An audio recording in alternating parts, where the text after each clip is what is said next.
सबों को जय मसीह की।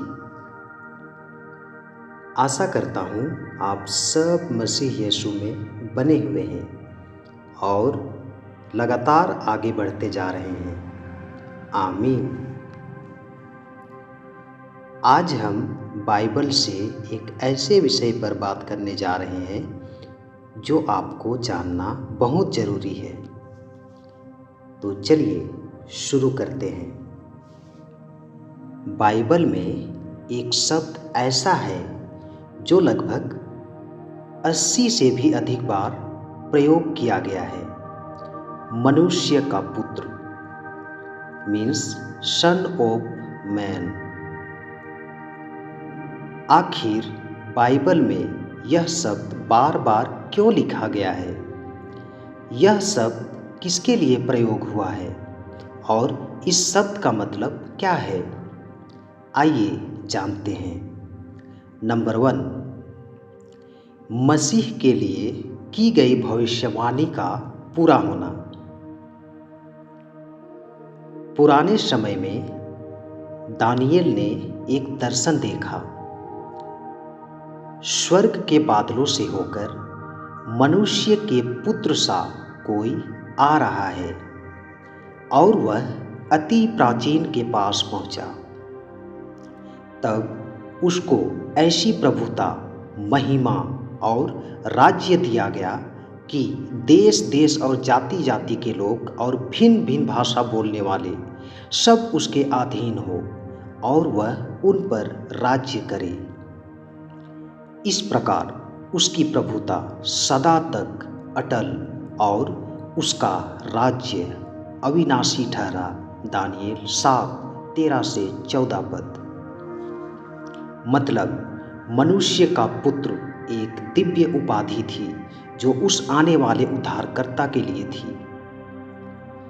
यीशु मसीह ने इस उपाधि को लिया और यह स्पष्ट कर दिया कि वही वादा किया हुआ मसीह अर्थात उद्धारकर्ता है, जिसके लिए प्राचीन काल में बहुत सारे नबियों और भविष्यवक्ताओं के द्वारा भविष्यवाणी की गई थी। नंबर 2, यीशु की दीनता और मानवता से परिपूर्ण होना। आदि में वचन था, वचन देहधारी हुआ और अनुग्रह व सच्चाई से परिपूर्ण होकर हमारे बीच रहा। यूहन्ना 1:14 पद। परमेश्वर खुद हमारे लिए इंसान बन गए और यीशु मसीह के रूप में हमारे बीच रहे। उन्हें भूख लगी, मत्ती 4:2 पद। प्यास लगी, यूहन्ना 19:28 पद।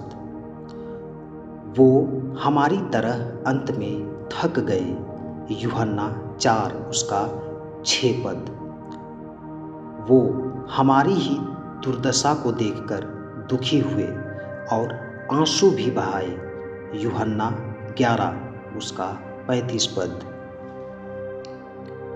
इस प्रकार अंत में उसने हमारे लिए अपने प्राण को भी दे दिया ताकि हम सब बचाए जाएं और हमें नया जीवन मिले, रोमियो 5:8 पद। उन्होंने अपने आप को मनुष्य का पुत्र कहा ताकि सारी दुनिया के लोग यह जान सके कि वो हमारी तरह इंसान बनकर आए और हमारे बीच में रहकर समय बिताया और हमें अच्छी तरह समझा। नंबर 3, यीशु मसीह का दुख उठाना और बलिदान होना।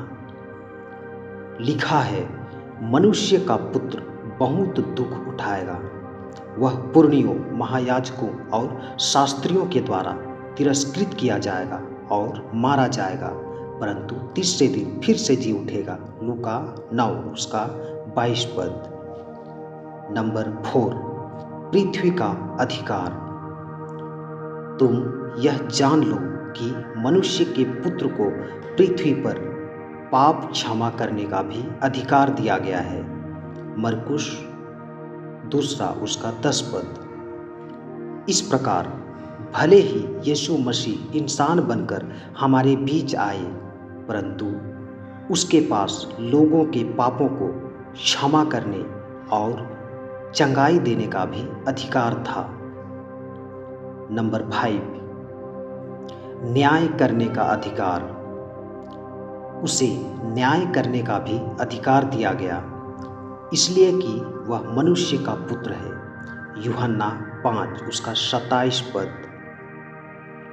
अतः वही मनुष्य का पुत्र यीशु मसीह जो स्वर्ग में है, फिर से आकर हमारा न्याय चुकाएंगे।